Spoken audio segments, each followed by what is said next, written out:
데살로니가전서 2장입니다.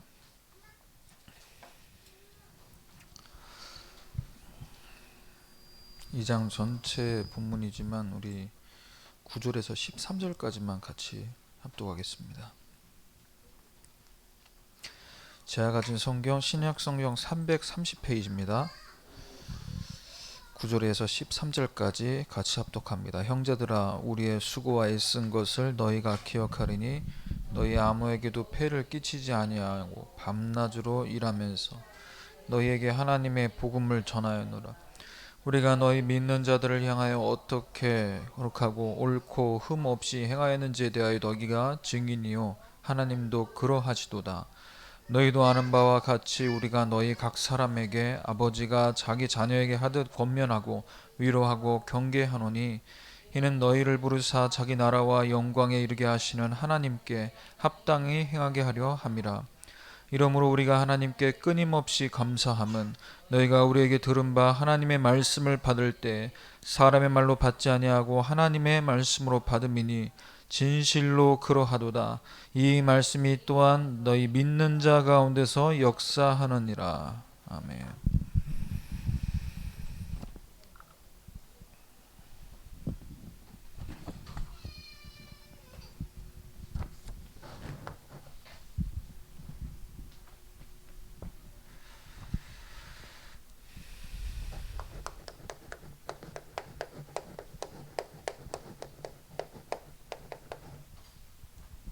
어제 우리 중대원 연합예배로 산업선교 메시지가 선포됐는데요.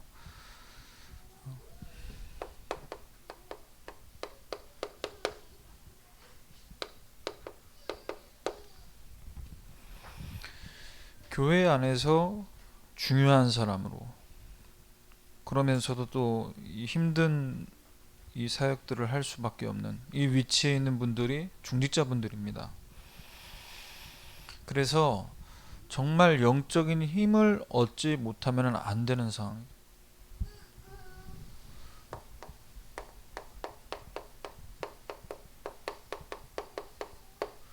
현장에 갔을 때에는 내가 경제 활동을 하러 간 것으로 보이지만 사실은 현장 살릴 선교사로 하나님이 보내신 것이고, 동시에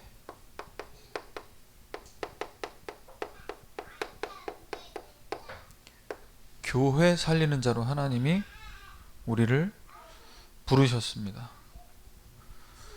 그러면서 로마서 16장의 사람들처럼 미자립 교회에 살리는, 너무나 시급하죠. 실제로 교회가 미자립 상태에 있어서 목사님들이 훈련도 받지 못하고 교통비가 없어서 사실은 뭐하고 있습니까? 목사님들이 알바하고 택시 운전하는, 이게 현실이죠. 자, 이런 상황에서 저와 여러분이 지금 뭐 해야 되냐?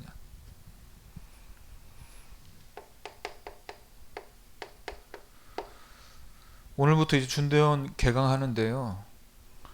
중대원 메시지 강단 말씀 받으시면서 우리 올해 진행되는, 코로나로 인해서 또 내년으로 넘어갈 수도 있겠지만, 아무튼 하나님께서 진짜 지금 우리 교회를 두고 내가 중직자로서 꼭 필요한 것을 보고 꼭 필요한 것을 할 수 있도록 계속 기도하시면서 말씀에서 찾으셔야 돼요.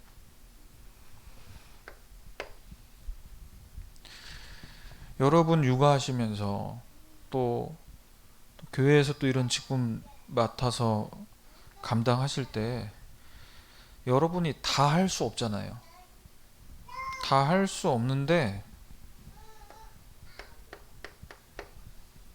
한 가지에 올인할 수 있는 것, 그것을 예배 시간마다 훈련 속에서 찾아내야 돼요. 올인이 돼야 올 아웃, 올 체인지의 응답을 받을 수 있는.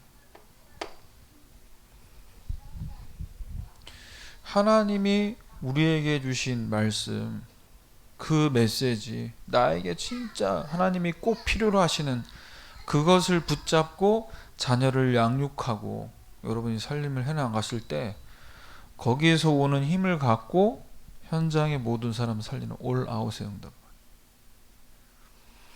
그럼 나는 하나님이 주신 복음과 영혼구원이라는 여기에 방향만 맞추고 조금 내가 할 수 있는 그 한 가지에 집중했을 뿐인데 하나님은 어떻게 하시죠?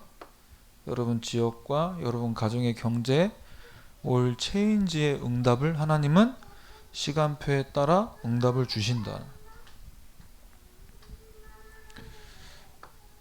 그래서 3초월 세 가지의 이 무한한 부분,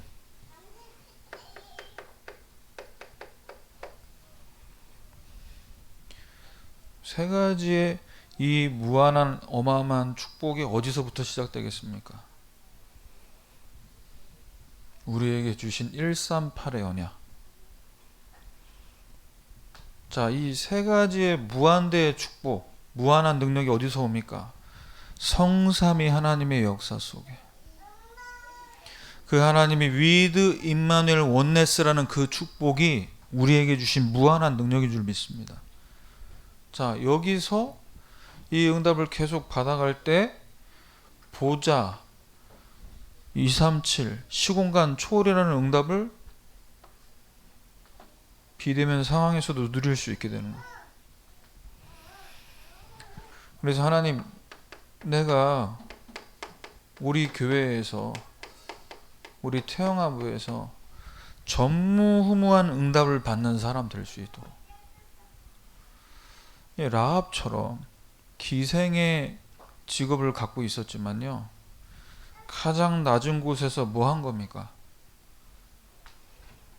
정탐꾼 숨겨졌어요. 거짓말 했잖아요. 그런데 그 작은 한 가지를 통해 하나님은 전무후무한 응답을 받게 하신 겁니다. 그래서 우리 오늘 이 시간에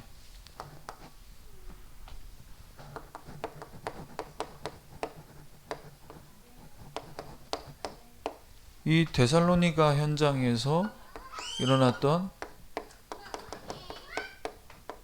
말씀 운동,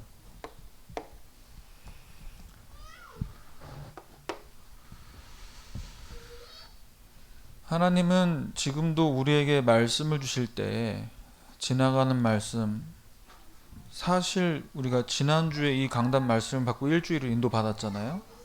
그러면 이 내용만 본다면 반복되는 말씀, 들었던 말씀. 그런데 하나님은 이 메시지를 통해서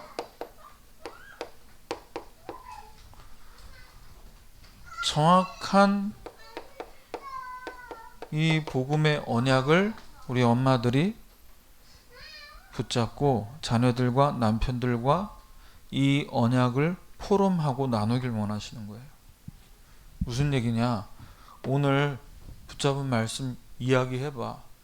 뭔가 잊어버렸다라는 것을 숙제검사하듯이 하는 포럼이 아니라 이 복음이 오늘도 왜 우리에게 선포돼야만 하고 이 말씀을 우리가 왜 포럼하지 않으면 안 되는지를 나눌 수 있어야 되는, 무엇을 가지고요? 나에게 있는 지금의 문제, 연약한 부분의 질병, 경제적인 어려움, 이 고민과 해결되지 않은 숙제와 같은 문제를 두고 하나님의 이 복음이 어떻게 복음으로 역사하시는지를 우리가 보기를 원하신다는 거죠. 그래서 정확하게 이 복음의 메시지를 붙잡지 못하고 있다면 우리도 모르게 어디로 들어가냐? 복음 받아놓고도 종교생활한다는, 마치 이런 거죠. 하나님이 우리가 오늘 예배 잘 드렸으니까 아빠한테 이렇게 경제 축복 주실 거야. 응? 너가 예배 시간에 졸고 말씀 못 들으면 넌 벌 받는 거야. 자, 이런 것들이 우리 안에 사실 깔려져 있을 수 있어요. 이제 우리 아이들이 저한테 생전 아빠 기도해 주세요 이런 얘기 안 하다가 언제 기도 부탁을 하고 나가냐? 학원에 가면서 시험 볼 때, 학교 가면서 시험 기간에 기도해 주세요. 뭘 기도하라는 거야? 시험 잘 보게 해달라는 거지. 그럼 시험 못 보고 오면 내가 기도한 거야, 안 한 거예요? 기도 안 한 거지. 기도 못 한 거 아니에요? 이런 식의 것들이 깔려 있단 말이죠. 아니, 네가 공부를 제대로 해야지. 하나님은 지금도 불신자나 우리 신자들에게 똑같이 일반 은총을 주시고 직업을 통해서 경제 활동을 하면은 그 노력한 만큼 수고의 대가가 통장으로 입금되잖아요. 그런데 하나님이 주신 경제를 내가 잘 관리하지 못하면서 하나님이 경제 축복 안 준다고, 응답 없다고 이래버리면 하나님 곤란합니다. 그래서 우리가 지금 잘했냐 못했냐, 그 속에 응답이 있다 없다, 여기에 계속 갇히고 매여 있는 게 종교 생활이고, 자, 이 패턴을 가지고는 절대 뭐가 해결이 안 되죠? 개인과 가정에 와 있는 영적 문제가 해결이 안 됩니다. 그래서 운명에서 벗어날 수가 없는 거예요. 아니, 우리 남편이, 우리 아내가 규모가 없어서 힘든 거 아닙니까?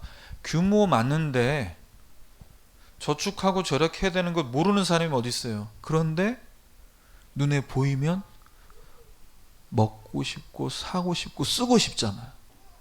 그게 모두의 마음인데 문제는 뭐냐? 이 부분에 대해서 해결이 안 되면 어떻게 되죠? 내가 없어도 사야 되는 거예요. 그래요, 안 그래요? 절제가 되는 분은 그걸 보고, 그래, 지금은 내가 저걸 못하지만 나중에 이게 되는데, 이게 안 되면 절제가 안 된단 말이에요. 왜? 그 상태가 어떤 상태예요? 성경에서 얘기하고 있잖아요. 모든 사람이 죄를 범한 상태, 하나님을 떠난 상태, 죄 가운데 빠져서 마귀에게 붙잡힌 상태. 어떻게 마귀에게, 귀신에게 붙잡히지 않고서 그렇게 사채빚을 끌어다가 쓰고 그리고 쫓겨다니고 그런 삶을 산다니, 어떻게 삽니까? 제정신이 아니고서는. 잡힌 거예요. 왜? 너희는 너희 아비 마귀에게서 났으니 아비의 욕심대로 너희도 행하고자 하느니라. 이 욕심이 숨겨질 수가 없어요. 그래서 에베소서 2장 1절 3절에는요, 영적으로 죽음 상태라는 증거로 어떻게 살아갑니까? 좋은 차, 좋은 집, 또 좋은 집안, 좋은 대학 다 갖췄어요. 그런데 영적으로 완전 죽은 상태, 마귀에게 잡힌 상태니까 어떻게 살아갑니까? 자, 허물과 죄로 죽었다고 얘기하고요, 세상 풍조를 따르고 공중권세 잡은 자를 따르고 육체의 욕심을 따라 지내고. 어떤 인생이죠? 따라다니는 인생, 잡혀 끌려다니는 인생.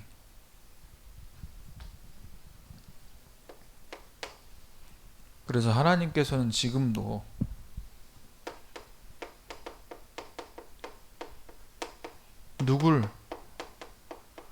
누구를 향해 시선을 다 향하고 있냐? 하나님 시선이.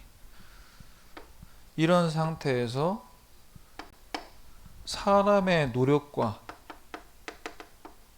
행위로, 열심으로 빠져나올 수 없구나. 나는 안 되는구나. 왜? 나는 죄인이구나. 나는 절대 불가능하구나. 죄, 지옥, 사탄, 이 3저주는 내 힘으로 해결이 안 되는구나. 여기에 결론을 내리고 이 복음의 은혜가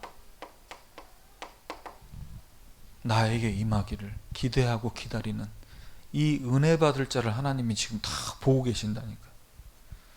우리 엄마들, 여러분 자녀 양육, 여러분 가정 내가 잘 키우고 내가 잘하려고 하지 마시고요. 은혜 받으시길 바랍니다. 네, 은혜 받으셔야 돼요. 이 복음의 은혜 가운데 여러분 푹 잠기셔야 돼요. 갈라디아서 3장 8절입니다. 아브라함은 수준을 보고 하나님이 축복하신 게 아니에요. 아브라함에게 하나님이 주신 복음, 그 복음 때문에 하나님은 그 개인과 가정과 가문의 역사하신 거예요. 수준이 아니라니까. 착각하면 안 됩니다. 수준은 안 되는데 복음 때문에 그 개인의 실수, 실패, 너무 부족한 남편인데도 남편으로서 제대로 역할 못한 거잖아요. 사실 자기 좀 살려고 뭐 좀 얼굴이 좀 떨어지는 아내를 얻던가 내 누이라고 해라.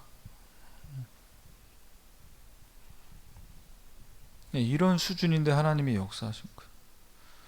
그래서 여러분 가정에서 지금 또 어제 발표난 거 보니까 4단계 한 달 동안 연장됐죠. 지금 이 시간표 속에서 여러분 뭐 체험하셔야 되냐? 우리가 하나님이 주신 이 복음과 하나님이 주신 말씀을 붙잡고 예배하고 자녀들과 함께 기도하는 이 모든 것들이 절대 헛되지 않다. 복음의 씨앗이 뿌려지는 그 가정, 그 자녀들은 하나님이 헛되게 만들지 않습니다. 이걸 여러분이 아시고 가정에서 자녀와 남편들과 같이 이 응답을 계속 받으셔야 돼요. 그래서 하나님이 진짜 기뻐하시는 게 뭐겠습니까?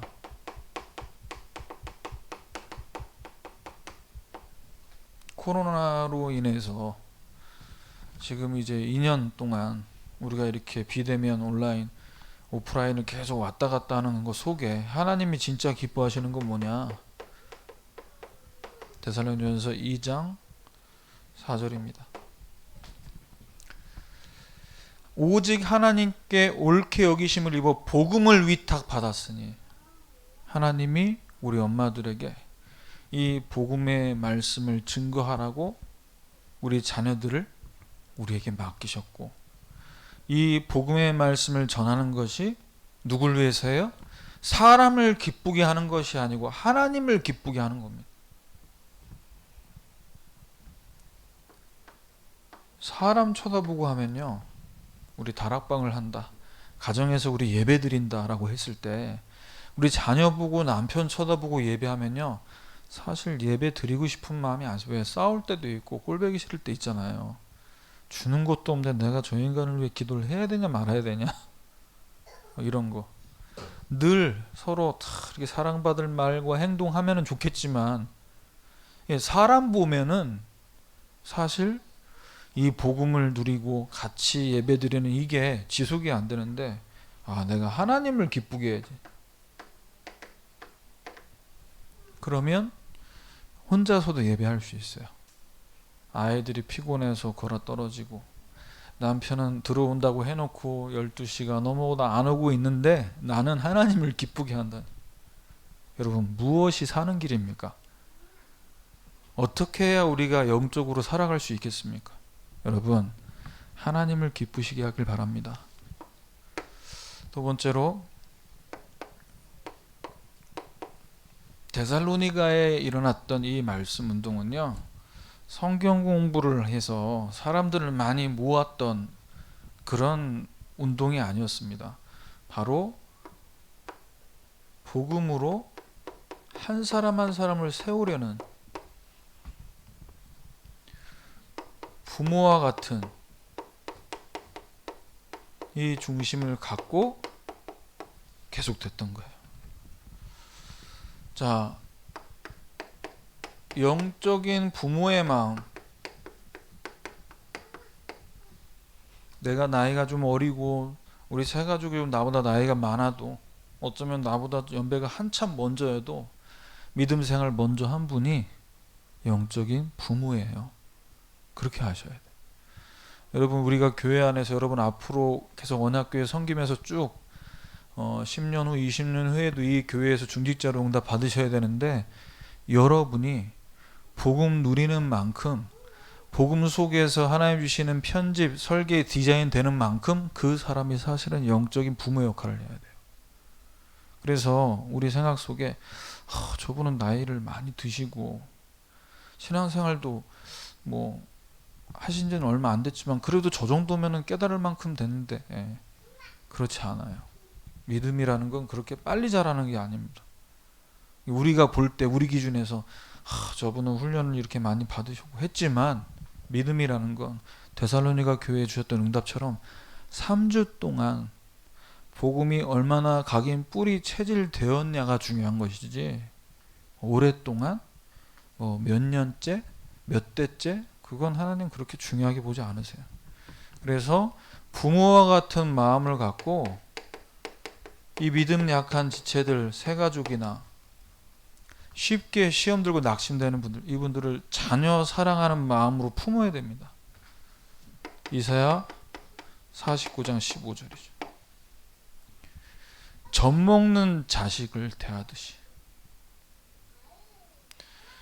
긍휼히 여기는 마음. 배가 고파서 저러는 거예요. 왜 말씀을 그렇게 다 받고 은혜도 받았다고 하고 하는데 포럼할 때 왜 불평, 불만, 남편을 흉보고 시댁을 흉보는, 왜 이런 포럼을 멈출 수가 없을까요? 그 입에서. 왜 그렇죠? 내가 영혼의 양식으로 배부름이 없어요. 그러니까 아이들 말 못하고 응애응애하고 엄마한테 계속 보채잖아요. 분명히 밥을 먹였는데 얘는 충분히 먹지를 못했어. 충분히 먹어야 배부르고 등 두드리면 트름 꺽 하고 자잖아요. 이게 다 채워졌다는 거지. 자꾸 찡얼찡얼거리고 뭔가를 보채는 거는 지금 나한테 만족이 안 됐다는 거죠. 그겁니다. 믿음이 약한 분들. 그래서 그걸 들을 때 이분이 지금 영적으로 목마른 갈급한 상태구나, 이렇게 진단하고 불쌍히 여기며 기도해 줘야 돼요.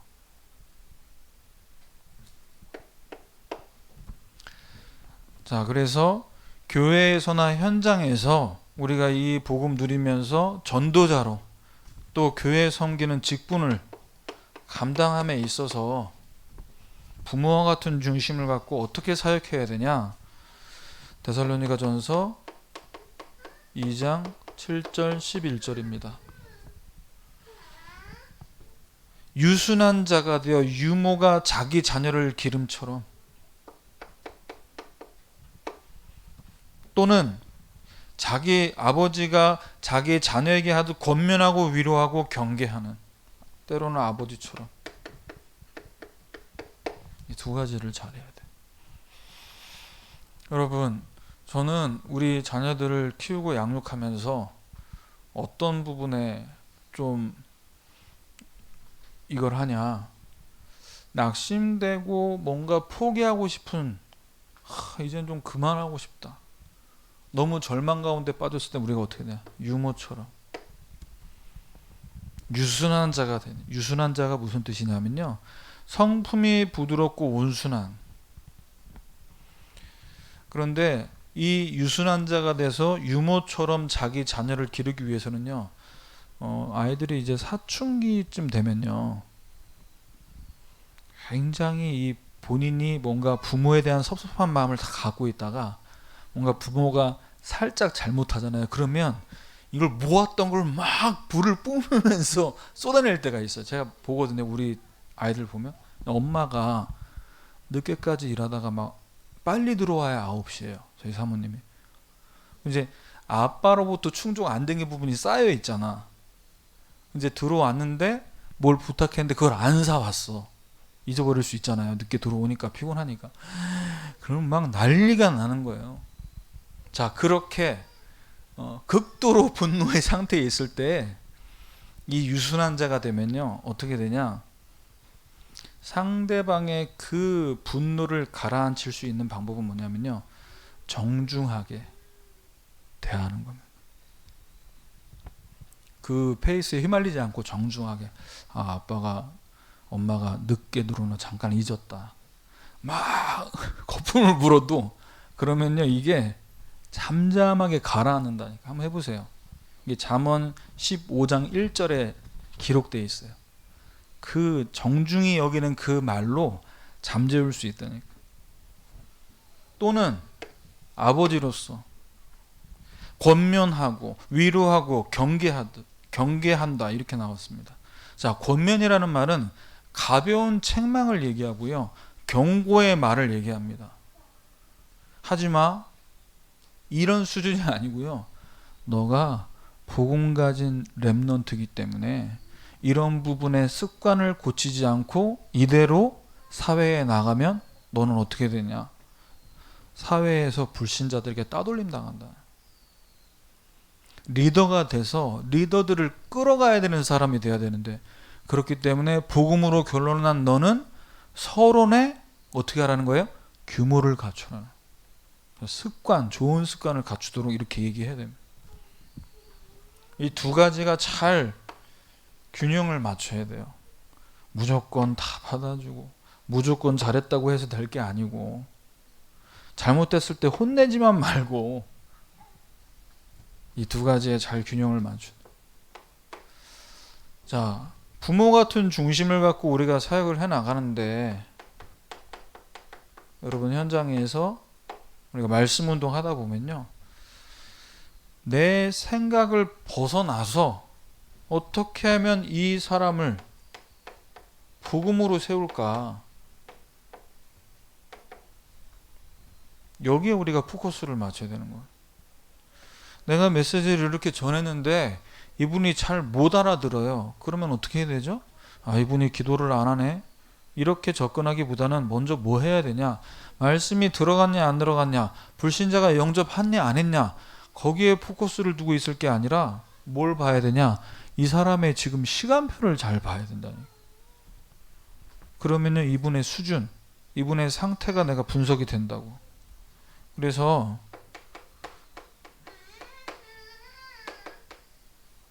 데살로니가전서 2장 8절 9절에 우리가 수고하고 애쓴 것을 너희가 기억하리니 아무에게도 폐를 끼치지 않으려고 밤낮으로 일하면서 너희에게 하나님의 복음을 전했다. 한 영혼을 진짜 말씀으로 제대로 살리려면요, 말씀 전하고 복음의 메시지가 각인되는 그것 말고는 다른 것을 사실 강조할 필요가 없어요. 그런데 잘못된 다락방을 하다 보면요, 유 목사님 지난주에 말씀하셨잖아요. 전도학대. 나는 이렇게 메시지를 한 적이 없는데 그걸 유튜브로, 그걸 자기가 어떤 컨텐츠를 만들어서 이렇게 올린 걸 보고 유 목사님이, 난 이렇게 메시지를 한 적이 없는데 내가 이렇게 했나? 하나님 우리에게 복음 주셨을 때 이 복음을 갖고 영혼 살리라고 주신 거잖아요. 그런데 복음 다 얘기해놓고 뭐 얘기하냐, 내가 사역자니까, 너는 내 말씀 듣고 훈련받는 내 제자니까 너 나한테 헌신해라, 나를 섬겨라, 이거지. 네, 이런 사람은 2단으로 취급하세요. 2단. 그리고 곧바로 저한테 신고하시길 바랍니다. 네, 가가지고 내가 수갑 채워버리려니까. 어디서 무슨 사역자를, 내 생각이 아니고 영혼 살리는 거에만 생각하면요, 다른 거 말할 시간이 없잖아요. 어떻게라도 복음 메시지를 다 전달해서 복음만 남게 하려면 어떻게 해야 됩니까? 내 메시지를 잘하려고 하는 게 아니라 복음만 심어줘야지라는 중심을 가져야 다른 말을 내가 여기까지 올라와도 안 하게 돼 있다니까. 근데 다른 내 동기와 목적이 있으면요, 요거 말하는 척 하면서 사실은 다른 거 집어넣잖아요. 야, 그러니까 다락방 끝나고 포럼할 때, 그러니까 내가 뭐 파는데 너도 한번 이 물건 써봐 이러면서.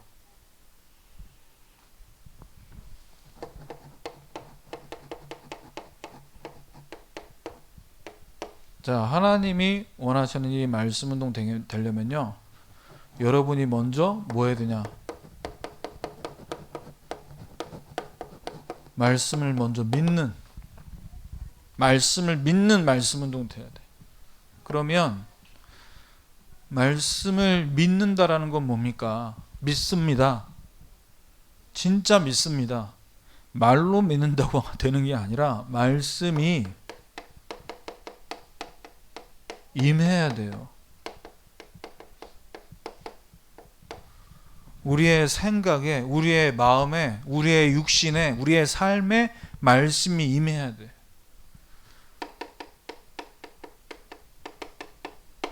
언제 하나님 말씀이 임합니까?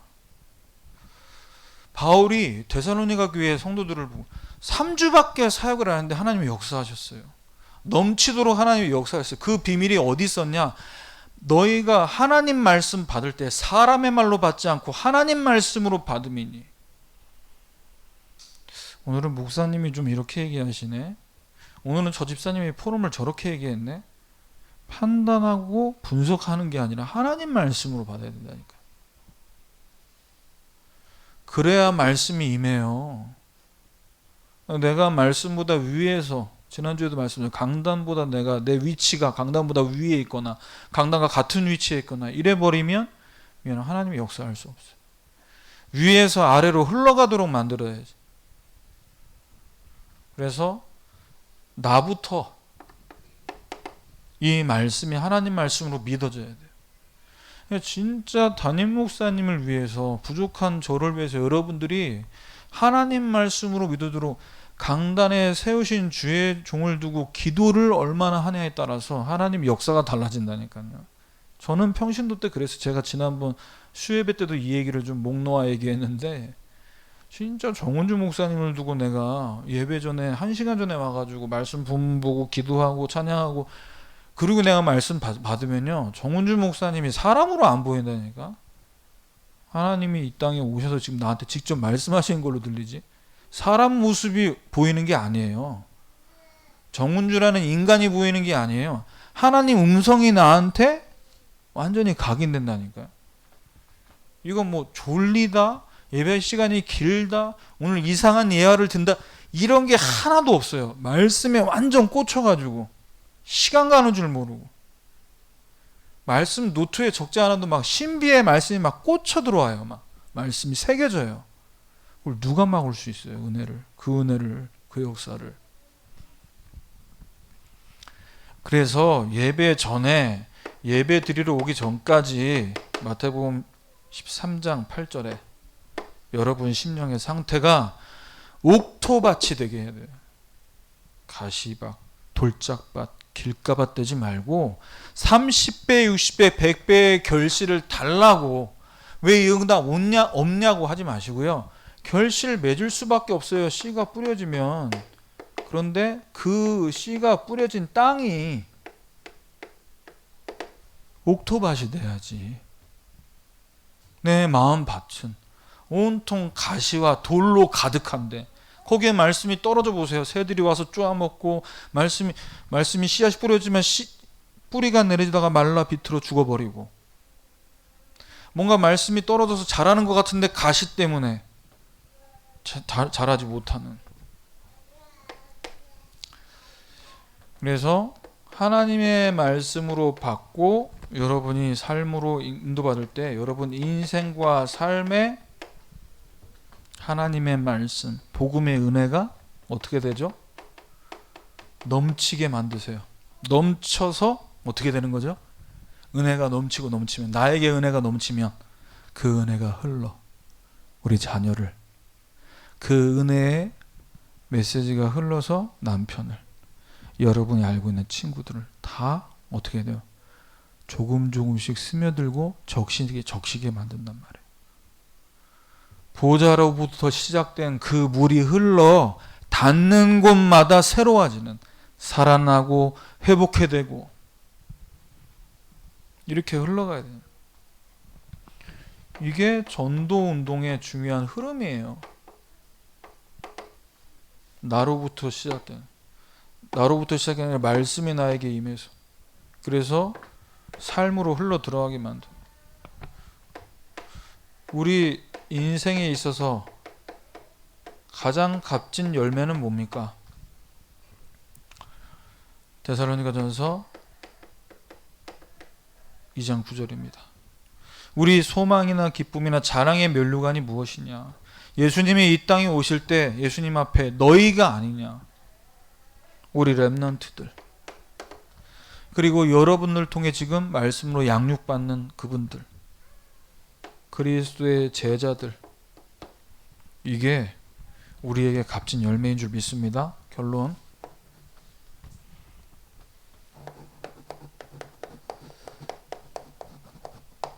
응답이 있다 없다를 얘기하기 전에 응답 담을 수 있는 그릇이 있냐, 이 그릇이 준비되냐를 잘 보셔야 돼요. 이게 준비 안 되면요, 응답이 와 있어도 모른다 얘기하셨어요. 그래서 이게 사실은 말씀 받는 그 부분만큼 중요한 부분이 그릇 준비입니다. 그래서 여러분이 한 주간, 유 목사님이 이제 이런 얘기 하셨잖아요. 말씀과 친해야 된다. 친해야 된다. 그래야 말씀 들을 때마다 하나님이 나에게, 우리 가정에, 우리 자녀에게 뭘 필요로 하시는지가 선명하게 들려줍니다. 그러면 가정에서, 여러분 주변 지역에서, 만남 속에서 사람들이 뭘 필요로 하는지 보여줘요. 교회에서 목사님이, 교회에서 내 주변의 사람들이 뭐가 필요하냐,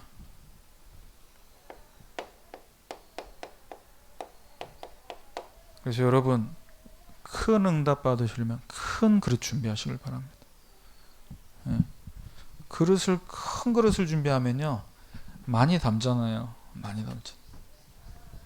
작은 그릇 준비하면 많이 담을 수가 없어요.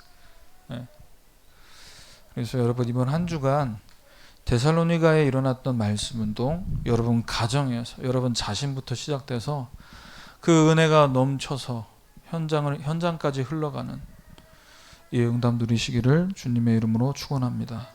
하나님 감사합니다.